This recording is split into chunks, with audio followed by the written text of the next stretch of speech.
Mais on s'en rend compte dans notre quotidien, je dirais, parce que Oui. tu le nommes Oui, aussi oui, quand oui, même, oui. le fait d'avoir des pertes d'énergie Des par pertes moment. d'énergie. La foule, c'est un problème parce Ça que pompe. ça pompe. Il y a des pertes d'énergie, je les cite tous, j'ai tout écrit dans le livre. J'ai donné 10 signes en fait où on sait qu'on a du magnétisme.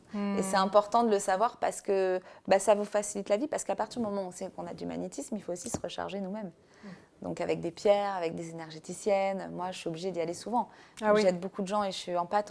Souvent, quand on a du magnétisme, on a de l'empathie beaucoup. Ouais. On ressent l'autre. Ouais. Voilà, et c'est important d'être comme ça, sinon on ne peut pas aller soigner l'autre. Ouais. Et le fait de ressentir l'autre, déjà, à partir du moment où on met notre main là où il y a des douleurs, moi, c'est comme si je voyais à travers le corps. Ouais. Et d'ailleurs, on me dit souvent, c'est dingue, quand la première fois que j'ai magnétisé, c'était Pascal Bataille qui avait une angine, qui allait justement à la radio.